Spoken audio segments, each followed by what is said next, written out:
My next guest is going to be taking on Steve Mowry at Bellator 257 on April 17th. It's Shaun Asher joining me here on the program. Shaun, how's it going, man?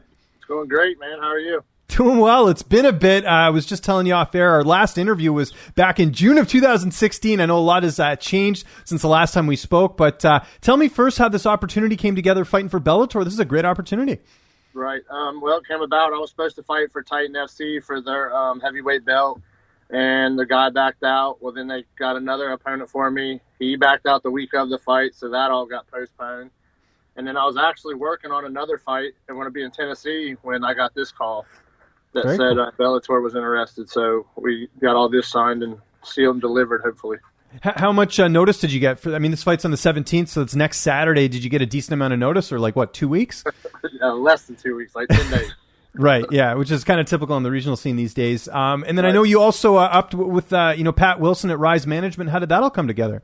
Well, I was just having hard times finding fights, and I just needed something better. I talked to a couple people, and then me and Pat talked. Everything seemed really well with him, so I went ahead and signed on with Pat.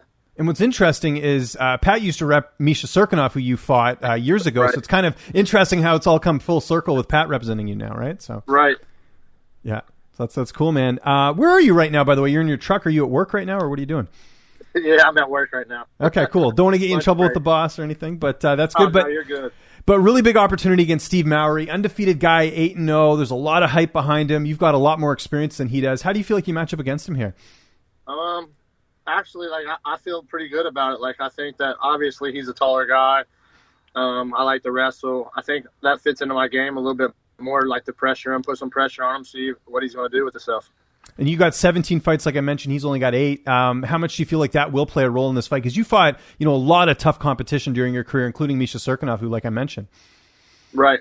8 fights is still a lot of fights. I know he trains with a tough camp, so I think that he'll be ready to go the same as I will. What type of camp have you had leading into this fight? Who are you training with right now? Pretty much the same people. I stay with Nathan Fitch out of Son of Siam. We got a lot of people. We got Roger Bowling coming in, Krishan Gilmore, TJ Ball. We got some younger guys, Winston Queen, Josh Leonard coming in, Dylan Rink. Then we got some of the guys from Son of Siam, Taylor, stuff like that. We got some pretty studs working, so everything's been well. It's been a long camp, longer than I'm used to, so it's been well. Good stuff, man. And I know, like you said, you had those canceled fights last year. So has it just been sort of sharpening the iron, so to speak, when you haven't been fighting? Because I think your last fight was back in October of 2019, if I'm not mistaken.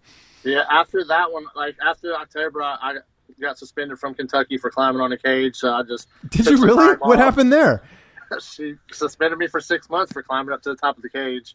To celebrate after a win, or what happened? Yes. Oh, crazy. So I took that, and I just took some time off from then. And then, of course, I planned on getting back to work the very next year. And I had 2 fights scheduled back-to-back. One was going to be in Aruba, and then I was going to come back and fight Hunsucker, which is with Rise Management, too, for Hard Rock for the belt. Both of them got canceled. So we've just been kind of grinding since then, trying to figure things out. A name you mentioned there, Roger Bowling. I've not heard that name in years. Is he still competing? Because people forget he had some really good wars with Bobby Volker back in the Strikeforce days. He's not competing right now, but he's still in phenomenal shape. People wouldn't believe it. Okay, cool. Glad to see he's doing well there. And then, do you have to, as a heavyweight, because I know you fought, pretty low in your career. Do you have to diet or anything, or is it just you kind of eat what you want? How do you sort of deal with that being a heavyweight? Actually, I was really heavy because I started doing some powerlifting, so I got pretty heavy. So I've been cutting back a lot, and I do diet no matter what. I don't want to be a big, fat, sloppy guy, so I kind of watch what I eat when I'm getting ready for fights and stuff, but still I can have some cheat meals more than other people, Who's going to be in your corner for this fight? Nathan, of course, will be in my corner. Roger's going to be in my corner, and then Josh Leonard will be in my corner. How's this fight playing out on April 17th? We hope for the best. We hope for a win, of course, but it's a fight game. Anything can happen. I wish him good luck, and I'm just coming in there to try to get this W and try to get some more things going with Bellator. And you're still competing at a high level at 41, man. I think that's phenomenal. What's your secret? Is it, just staying away from all that bad stuff, alcohol and drugs and all that? Or is it, just keeping care of your body? What would you say is the reason that you're still able to compete at 41? I'm just so competitive. I can't quit. I always have to have something. Everybody knows I came from a basketball background at first. So after that was done, I had to have something else. So, of course, this has been my life for the last 12, 13 years, and I've tried to walk away, and it just never happens for whatever reason. Is this sorry, go ahead. I mean, I don't know. Maybe I'll do it until I can't walk or something. I don't know. Okay, fair enough. And you sort of talked about it there. What do you do for work right now? What's your day job? Construction work. So, I mean, my days are long days. Like, I get up at 4:45 to do my first workout in the mornings. Then I come to work construction for 8 to 10 to 12 hours a day. Then I go train afterwards. And then I always have like a therapy session usually afterwards, which would be like cryotherapy or massages. So, I mean, my days are really long. No, I'd say so. Does that taper off close to fight time, or are you working right up until you have to leave? Well, this time we're going to be gone a little bit longer because, of course, the whole COVID thing. So, like, Sunday is when I fly out. So, I mean, I'm going to try to go hard until probably Friday and then start cutting back next week. You've been in this situation before, especially with that fight I alluded to with Misha Serkinov back in Hard Knocks. You're kind of being brought in to lose, right? I mean, Steve's their guy. He's undefeated. You know, he's an up-and-coming prospect. Do you like being in that spot where people are overlooking you, or how do you sort of, you know, take sort of this position in being in this opportunity? I mean, yeah, I guess I really do like it. Like, I don't think I've ever been this confident before. Even, like, I talked with Pat about the Misha thing, and I think, like, I let the spotlight kind of, I don't know, make me really nervous. But this time, I mean, what do I have to lose? I'm coming in late notice. I'm just ready to fight. I've been training my ass off for however many weeks. I'm just ready to go. I mean, I don't really know what it's like to be the underdog because usually when I fight close to home, I bring all the fans. So. Right. Okay. Well, that'll be interesting. And I imagine this is just like a one-fight deal, and then if you win, they might re-sign you, or did you get a multi-fight deal out of this? Yeah, we actually got a multi-fight deal. Oh, awesome. Congrats, man. So, yeah, thank you. I appreciate it. That's good. And especially now with Bellator, I mean, they're on Showtime now. There's, you know, they're really, and the heavyweight division is very strong right now. Do you feel like the timing of you getting with Bellator is kind of good as well?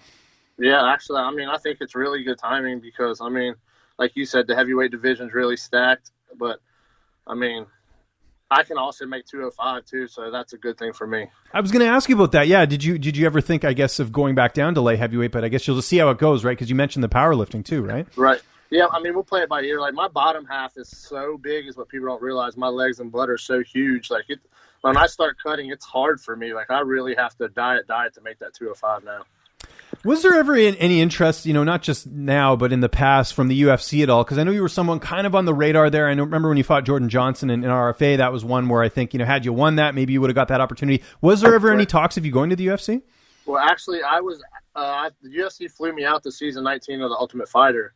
So I made it all the way to the finals out there. And then for whatever reason, like even at leaving, talking to everybody thought I was going to be on the show. So, I mean, I don't know what happened between me leaving and the 2 weeks later that I heard I wasn't on the show.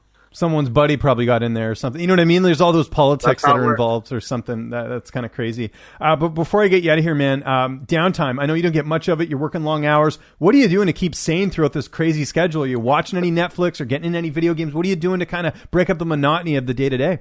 I mean, I'm a big TV guy, so if I get a chance, I like to just lay around and watch some TV, but I'm always on the go. Like, I can't sit still. I mean, I got to go. But when I do, I like Netflix. I like the show Kingdom. I had to great watch show. That all the way through. It's great, yes. So, I mean, just little stuff like that, hanging out with friends, trying to just keep my mind off of it so I don't have to talk about it to everybody else. Yeah. So. No, I hear you.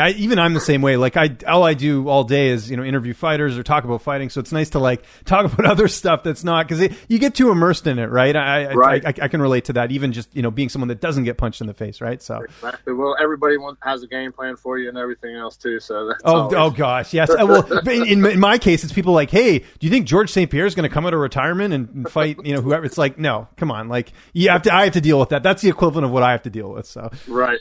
I can understand that for sure. Shaun, it was great catching up with you, man. Really glad to see you get this opportunity. It is Bellator 257 coming up here April 17th. Anyone you want to thank? Any sponsors? Any social media? I'll give you the last word. Yeah, I mean, I want to thank all my sponsors. There's so many, like, I can't even think of all their names right now. I mean, I got Griffin Sports Elite doing my cryotherapy. I got, oh, Lord, there's so many. Southern Ohio Build Design, Brandon Phelps. I mean, there's like 30 different sponsors this time. I just want to thank you all. I'm sorry I can't think of it. I'm on the spot right now. No worries. It's on your social media, right? You're always posting it on there. I always see that you posting stuff, right? Oh, yeah. So. They're all over there. So Shaun Asher on Facebook, it's just Shaun Asher. On Instagram, it's S_Asher185. Everybody go check me out for a follow. Snapchat is just Shaun Asher. So There Are you gonna change that Shaun Asher 85? Because I don't think you're gonna be fighting middleweight anytime soon. I wouldn't think. I thought about it, but I don't know. We'll keep it there. Maybe I can make 85 again. There you go. It's motivation. Keep that Instagram name, and maybe you'll make 185. Cool.